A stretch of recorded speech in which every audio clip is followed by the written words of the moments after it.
You bet. Westwood One Sports. Terrific Tuesday. Joining me right now on the show, one of my all-time favorites. We go back a long way. Yes, we do. And a former NFL player, opening drive, Sirius XM NFL Radio, doing great stuff with our friends at Koya Therapeutics. Yep. The great Solomon Wilcots. Solly, welcome to the show. How are you, my friends? Nick, I'm so happy to be on with you, my friend. Yeah, we do go way back, our old days at Sirius XM NFL Radio. Now look at you. You're big time now. I'm seeing you. I gotta tell you, man, it always makes me sad when I come to radio, and this is my insecurity, right?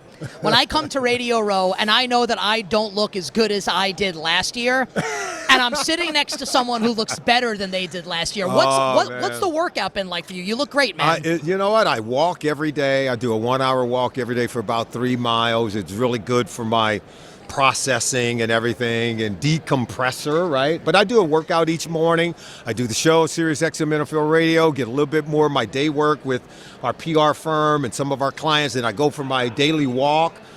So it's just a daily regimen of sticking to it. And then, you know what they say, bodies are made in the kitchen, not in the gym. Got to watch what you eat. That's why I got this gut, man, because I go to the gym and then I eat chicken cutlets at night. Hey, you got to watch that. You got to watch it. So tell me about the walk quickly, because I'm always fascinated by things like this, and then we'll talk some football. I got this from... Do you listen to music? Are you silence? Tell us about the walk. I listen to music. I listen to podcasts. I do audiobooks.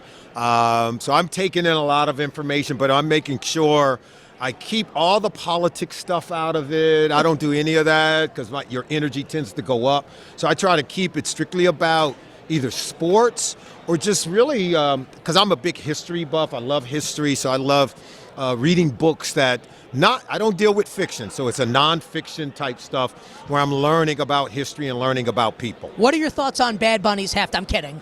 No, I'm kidding. Hey, but did you see Bad Bunny at the Grammys last night? They won one album of the year. Bad Bunny's a bad dude. Going to get people really excited about one way or another about the halftime show coming up. So speaking of reading, I am reading right now Bill Walsh book on leadership. Wonderful. The Score Takes Care of Itself is the name of the book. Now, you guys obviously with the Bengals played Walsh in the late 80s. Do you have any that Super Bowl, any obviously you guys didn't win the game, but any memories from those games or those times to share with the audience? Well, you got to understand, going into that Super Bowl, we knew everything about Bill Walsh because Bill Walsh started his career as an offensive coordinator under Paul Brown for the Cincinnati Bengals. Kenny Anderson was an MVP playing in that offense, the West Coast system, playing for the Cincinnati Bengals. And so Sam Walsh, who had worked with him as an offensive coordinator for the San Francisco 49ers when they drafted Joe Montana, we ran the same offense with Boomer Esiason. And so I knew that offense. And was MVP that year, That's right? Exactly right. Yeah. He was MVP. So I knew that offense very well. I just had a good feel for it. Many of us did defensively, and Dick LeBeau was our defensive coordinator. How far? He was around for I didn't even know that. He was our defensive and coordinator. Future head coach of the Bengals. He was the Dick DB LeBeau. coach. He was the DB coach and the coordinator. He did it all. Yeah. This guy's a genius, by the way. Yeah. And remember that game was tied, 6-6 at halftime? So the great 49er defense did not go up and down the field on us. No, it was a really tight game up until the final 40 seconds when everybody knows John Taylor scored the game-winning touchdown. But no, look, we had a lot of respect for Bill Walsh, a lot of respect for Joe Montana and Roger Craig and Jerry Rice. Are you kidding me? I mean, that was a Hall of Fame offense, and we knew it. We knew who they were. It was a hard-hitting game. It came down to great defenses, great offense, but it came down to that last score. So I still look back on that game with great memories. All I can remember was John Taylor getting that touchdown in that last few seconds. And when they scored it, we kind of knew that, man, we had them, but we let them off the hook. You rest in peace to the great Denny Green. That's right. You mentioned Roger Craig. Yeah. Speaking of Hall of Fame coaches named Bill, or soon to be Hall of Fame coaches named Bill. Yeah. So Roger Craig is on the senior ballot, and Bill Belichick doesn't get into the Hall of Fame on the first ballot. And a lot of people, myself included, are thinking, how the hell can this happen? And yesterday on the show, I had Mike Sando on from The Athletic, who basically kind of became the mouthpiece for the voters in the wake of all of this becoming public. And he said that he thinks that things need to change, and maybe there needs to be more transparency. You played the game at the highest level. You've worked for NFL radio for a long time. You know everybody in the league. What was your opinion on Belichick not making it on the first ballot and kind of the tarnishing of the reputation that I feel like right, wrong, or indifferent has happened to the Pro Football Hall of Fame. Yeah, I don't think the Pro Football Hall of Fame should be taking a hit. I think they are the guardians of our sport. I think they know more than the general population and the public. Now, maybe if the public knew what they knew, they may agree. They might even disagree. I thought that, Bill Belichick should have gone into the Pro Football Hall of Fame. If I had a vote, I would have voted for him.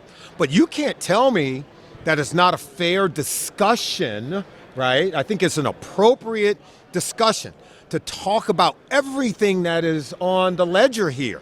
Did he change the game by winning 6 Super Bowl titles during his coaching career in New England? Yes. Did he cheat?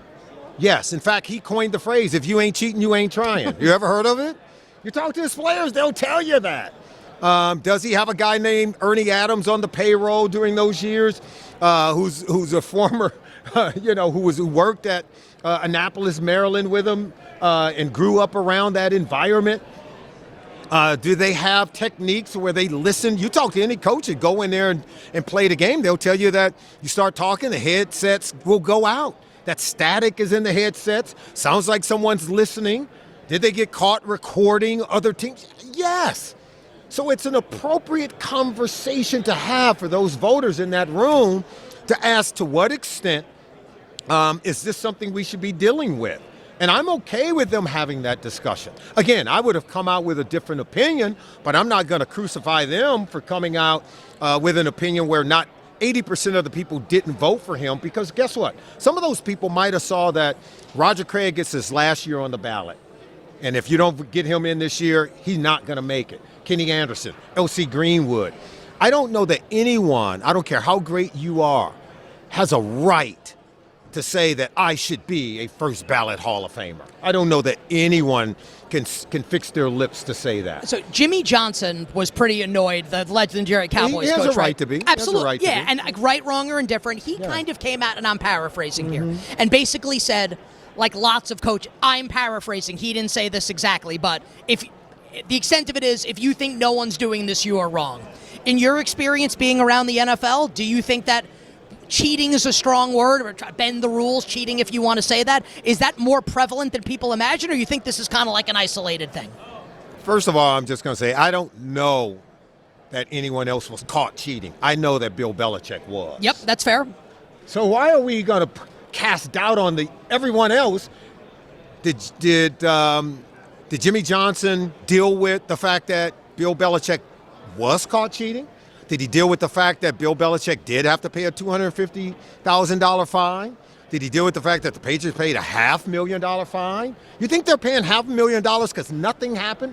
If you watch the documentary about the Patriots done by their owner, Robert Kraft, it's in the documentary. He said, I called Bill into our office, says, do we have to do this? Bill said no. Then he asked Bill, well, why are we doing it? Well, do you like the trophies, he said, Robert? well, why are we doing it? No, the point that I'm making is, why are you cheating? These things were in the documentary. So we know it to be fact. This is not hyperbole. But yet we rather cast aspersion on all these great coaches and put doubt on maybe if you're guilty at something, wouldn't you want to say, well, everybody does it? But how does that work in court? How does that work when you go to court and you're sitting there and the judge and the jury, and then your defense is everybody does it? You know what the judge is going to say, but we caught you. Can I? It's not a defense. I'm sorry, it's just not. Can I have you come argue on my behalf with my wife? Anytime. That was really good. Anytime. You bet on this Tuesday. Nick Kostos, Solomon Wilcots at Solomon's Wisdom on social media. Opening drive on Sirius XM NFL Radio. We'll talk about Koya Therapeutics coming up in a moment. Before we get to Super Bowl 60, Cincinnati, former Bengals player, have done a lot of stuff with the team. I kind of can't believe where the team's at right now, with Burrow being where he's at in his prime, gets hurt again, another down season for Cincinnati. How close do you think the Bengals are to being back in the mix next year? I know this. 5 years ago, we were in L.A. 2021 season had ended. Cincinnati Bengals and Joe Burrow's second season, he's in the Super Bowl. And so were the Rams. right? The Rams won that game, but they've been back to the playoffs every year except maybe once. They were in the NFC title game, right, leading up to this Super Bowl. 8 days ago. And the Bengals haven't been in the playoffs each of the last 3 years. So those two teams in that same time span went from Super Bowl contender to going in different directions. That's leadership at the very top of the organization. It's not about the quarterback, that's for certain. Can I ask you a different question? Yeah. So I'm going to give you my opinion here, and it's going to sound harsh, but it's what I believe. I agree with you. And at some point, given how good Burrow is, and look, like the defensive players may not be like what they were when you were playing, right? But they should not be missing the playoffs. My opinion would be, I can't believe that he's still the coach of the team. And that doesn't mean he's a bad guy or he couldn't be a successful head coach elsewhere. Are you surprised that Zach Taylor's still the head coach of this team? I'm not, because that would be like killing a mosquito with a bazooka. The offense isn't what's wrong with the team. You get what I'm saying? He's the offense. He's the head coach, but he runs the offense. He calls the plays on offense. He hires a defensive coordinator, and the defense falls under the coordinator. He's like the head coach of the defense, whoever that coordinator is. Cincinnati Bengals have scored 30 or more points in 16 games over the last 2 seasons, and they've lost nearly half of those. It's wild. Games. So that's because they can't get stops. I mean, they lost a game to the Jets, for crying out loud, and Justin Fields, because they couldn't stop Justin Fields. I mean, the Bears game with Colston Loveland is just like, it's insane. They scored 42 points that day and gave up 49. But yet we're going to fire Zach Taylor? No, that's the part that's working.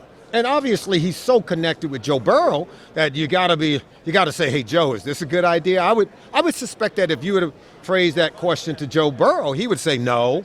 We're not firing Zach Taylor. That's not the answer to this question. The question is, what are you going to do to improve the defense? What did they do last year? I'll tell you, nothing. The new coach, Al Golden. They went out and they re-signed T. Higgins and Jamar Chase, and then they sat on their hands. They acted as if it was Lou Anarumo's problem, and it wasn't. You might want to start looking. You know what they say in big-time moments in game? Think players, not plays. Well, when you're getting drug up and down the field and giving up a lot of points, think players, not the defensive coordinator. Think about the player. And I can only imagine you as a former player in the secondary.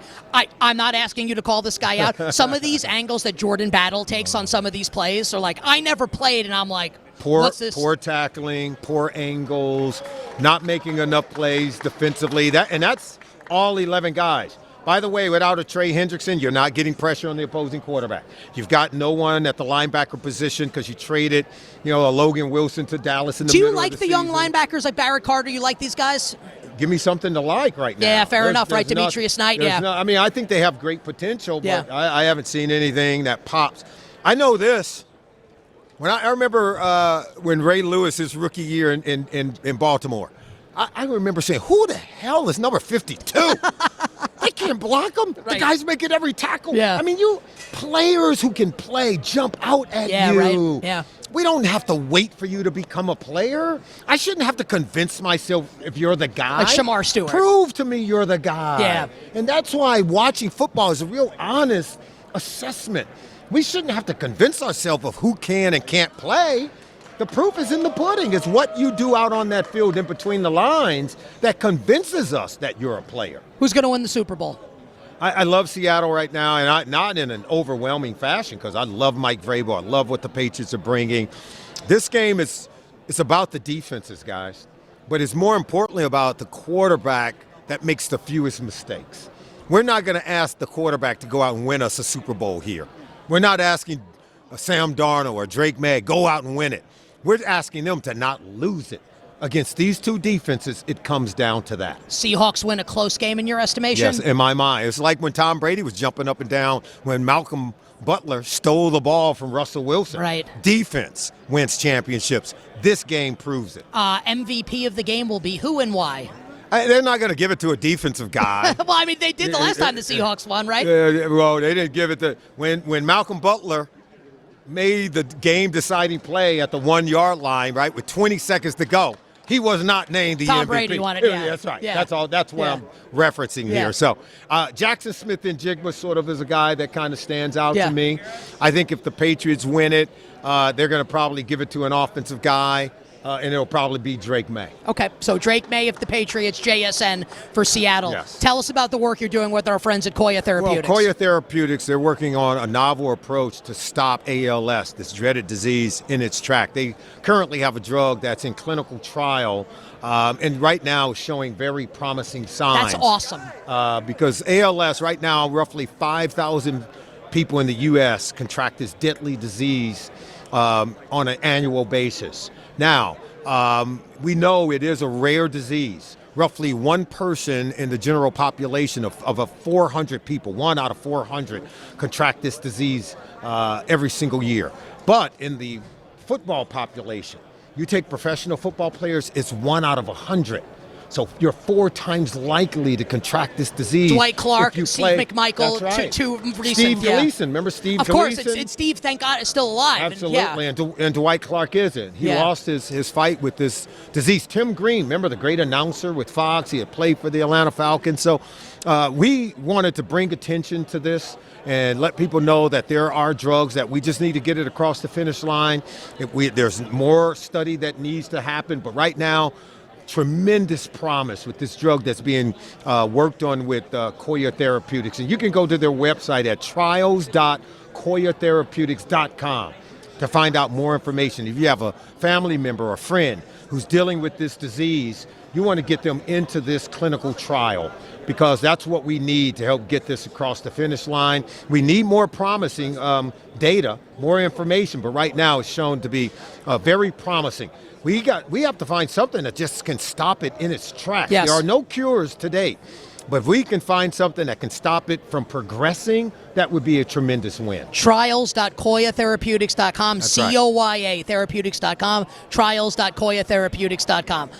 I would never tell people to not listen to my show, but Solly's show on NFL radio is pretty good around the same time, 7 to 10 a.m. Eastern. Solly, you're the best. Enjoy the Super Bowl. We'll catch up soon. You're the best, my friend. Thanks for having us. Solomon Wilcots joining us here on You Better You Bet. More from Radio Row right after this.